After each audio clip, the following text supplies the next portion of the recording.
अस्सलाम वालेकुम वरहमतुल्लाहि वबरकातुहू। बिस्मिल्लाहिर्रहमानिर्रहीम। किताब दावतुल अमीर की अगली किस्त में खुशामदीद। आज हम सफ़ा नंबर 40 से शुरू करेंगे। गर्ज़ कुरान करीम से साबित होता है कि ये सब अशिया जिनका कुरान करीम में अंज़लना के लफ्ज़ के साथ ज़िक्र हुआ है, आसमान पर से नाज़िल नहीं हुई, बल्कि अल्लाह ताला ने उनको इसी ज़मीन में पैदा किया है। पर इसी तरह आने वाले मसीह की निस्बत भी लफ्ज़ नज़ूल उसके मुकाम के अजलाल और उसके दर्जा की इज़्ज़त के लिए इस्तेमाल हुआ है, ना कि इससे ये मुराद है कि वो वाक़ई आसमान से उतरेगा। चुनांचे खुद रसूल करीम सल्लल्लाहु अलैहि वसल्लम की निस्बत भी ये लफ्ज़ कुरान करीम में इस्तेमाल हुआ है, और सब मुफस्सिर इससे आप सल्लल्लाहु अलैहि वसल्लम के शरफ़ का इजहार मुराद लेते हैं, और वो ऐसा करने पर मजबूर हैं क्योंकि सब लोग जानते हैं कि आप सल्लल्लाहु अलैहि वसल्लम मक्का मुकरमा में कुरैश के एक मुअज़्ज़ज़ घराने में पैदा हुए, और आप सल्लल्लाहु अलैहि वसल्लम के वालिद का नाम अब्दुल्ला था, और आप सल्लल्लाहु अलैहि वसल्लम की वालदा का नाम आमना था। वो आयत जिसमें रसूल करीम सल्लल्लाहु अलैहि वसल्लम के नज़ूल का जिक्र है, ये है, औज़ु बिल्लाहि मिनश शैतानिर रजीम, क़द अंज़लल्लाहु इलैकुम ज़िक्रर रसूलन यत्लु अलैकुम आयातिल्लाहि मुबय्यिनतिन लियुख़रिजल्लज़ीना आमनू व अमिलुस्सालिहाति मिनज़्ज़ुलुमाति इलन्नूर। सूरह तलाक आयत 11-12। यानी अल्लाह ताला ने तुम पर ज़िक्र यानी रसूल नाजिल किया जो तुम्हें अल्लाह की खुली खुली आयतें पढ़कर सुनाता है, ताकि मोमिनों और नेक अमल करने वालों को अंधेरों से निकालकर नूर की तरफ लावे। किस कदर ताज्जुब की बात है कि एक ही लफ्ज़ रसूल करीम सल्लल्लाहु अलैहि वसल्लम की निस्बत और मसीह अलैहिस्सलाम की निस्बत इस्तेमाल किया जाता है, मगर आन हज़रत सल्लल्लाहु अलैहि वसल्लम की निस्बत उसके मानी और कर दिए जाते हैं और मसीह की निस्बत उसके और मानी कर दिए जाते हैं।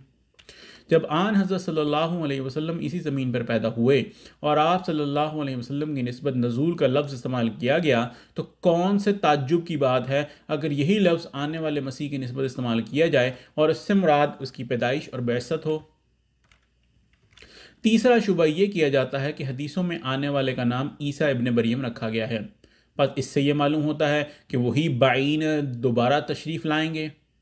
लेकिन ये मोतरिस ख्याल नहीं करते कि कसरत से उनके शेरों में ईसा का लफ्ज़ दूसरे लोगों की निस्बत इस्तेमाल होता है, मगर इसको ये काबिल एतराज़ नहीं समझते। लेकिन अल्लाह ताला के कलाम में अगर एक शख्स का नाम भी ईसा रख दिया गया तो उस पर ताज्जुब आता है। फिर रोज़ाना सखी लोगों की निस्बत हातम ताई और फ़लसफ़ियाना दिमाग रखने वालों की निस्बत मुहक्किक तूसी और इस्तखराज मसाइल का मादा रखने वालों की निस्बत फ़ख्र राज़ी का लफ्ज़ इस्तेमाल करते हैं, मगर इब्न मरियम के लफ्ज़ अल्फाज उनके दिलों में शुबहात पैदा कर देते हैं। अगर इब्न मरियम के अल्फाज तायुन के मानी देते हैं तो क्या ताई और तूसी और राज़ी तायुन के मानी नहीं देते? फिर अगर बावजूद इन अल्फाज के इस्तेमाल के इनकी ये मुराद नहीं होती कि वो शख्स फिलवाक़े तय के कबीले का एक फ़र्द है या तूस यारे का रहने वाला है, तो इब्न मरियम के अल्फाज से ये क्यों नतीजा निकाला जाता है कि ये आने वाला ईसा इब्न मरियम नबीउल्लाह होगा जो आज से 1900 साल पहले गुजर चुका है। हालांकि तय और तूसी और राज़ी ऐसे आसमा नहीं हैं कि जो मजाजन किसी और मानने में इस्तेमाल हों, लेकिन मरियम एक ऐसा नाम है जिसे एक ख़ास हालत के इजहार के लिए कुरान करीम में इस्तेमाल किया गया है। अल्लाह ताला फरमाता है, अऊज़ु बिल्लाहि मिनश शैतानिर रजीम, वदरबल्लाहु मसलन लिल्लज़ीना आमनू इम्रअत फ़िरऔन इज़ क़ालत रब्बि इब्नी ली इंदक बैतन फ़िल जन्नति वनज्जिनी मिन फ़िरऔन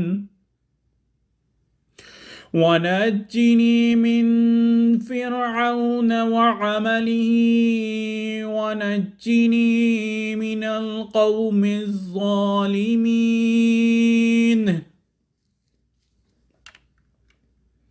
ومريم ابنة عمران التي أحسنت فرجها فنفخنا فيه من روحنا وصدقت بكلمات ربها وكتبه وكانت من القانتين۔ سورہ التحریم آیت 12-13۔ یعنی اللہ تعالیٰ مومن کی مثال فرعون کی بیوی سے دیتا ہے، جبکہ اس نے کہا کہ اے میرے رب، میرے لیے جنت میں گھر اپنے قرب میں بنا اور مجھے فرعون اور اس کے کاموں سے بچا لے اور مجھے ظالم قوم کے پنجے سے چھڑا لے۔ اور یا مومنوں کی مثال مریم بنت عمران سے دیتا ہے، جس نے اپنے سوراخوں کی حفاظت کی، پھر ہم نے اس کے دل پر اپنا کلام نازل کیا اور اس نے ہماری باتوں اور ہماری کتابوں کی تصدیق کی اور فرما بردار لوگوں میں سے ہو گئی۔ پس جبکہ مومن کی ایک حالت کا نام اللہ تعالیٰ مریمی حالت رکھتا ہے اور ایسے مومن کو مریم کہتا ہے، تو اگر کسی موعود کی نسبت اللہ تعالیٰ ابن مریم کے الفاظ استعمال کرتا ہے تو کیا اس کے یہی معنی نہ ہوں گے کہ وہ اس مریمی حالت سے ترقی کرتے کرتے عیسوی حالت تک پہنچ جائے گا؟ اس کی ابتدائی زندگی تو مریم کی طرح پاک اور بے عیب ہوگی اور اس کی آخری زندگی عیسیٰ علیہ السلام کی طرح روح القدس سے معید ہوگی اور دنیا کی اصلاح اور صداقت کے قائم کرنے میں صرف ہوگی۔ قرآن کریم کے معانی پر تدبر کرنا اور اس کے مطالب کے سمندر میں غوطہ لگا کر معارف کے موتی نکالنا تو اس زمانے کے علماء کے لیے تو حرام ہی ہو گیا ہے۔ اگر وہ انہی علوم پر نظر کرتے جو علماء روحانی نے قرآن کریم پر غور کر کے اور انبیاء کی زندگی پر نظر کر کے اور ان کی باتوں کی طرف توجہ کر کے استنباط کیے ہیں اور اپنی کتابوں میں لکھ دیے ہیں، تب بھی یہ لوگ ٹھوکر نہ کھاتے۔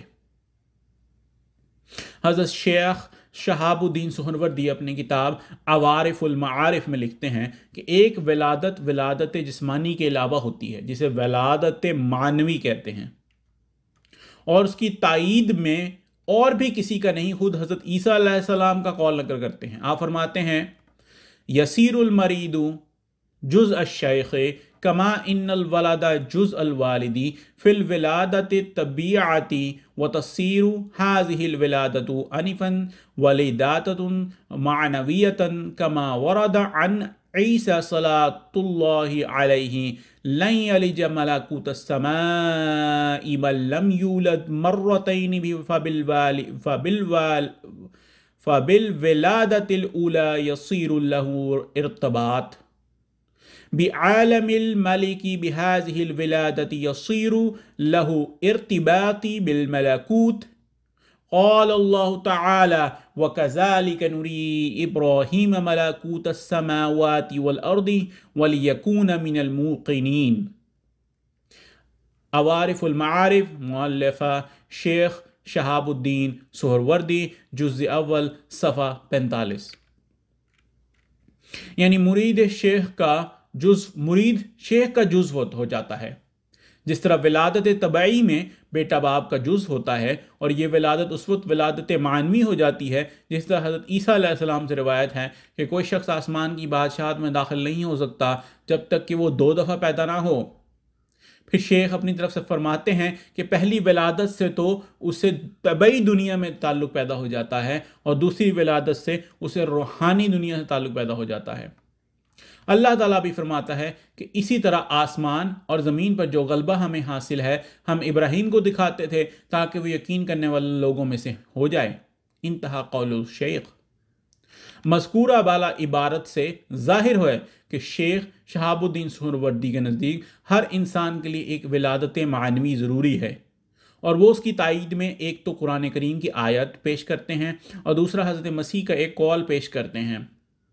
بس جب ولادت معنوی ایک ضروری شے ہے اور حضرت مسیح اسے روحانی ترقی کے لیے ضروری قرار دیتے ہیں، تو کیا مسیح کے لیے ہی اس ولادت کا وجود محال اور ناممکن ہے؟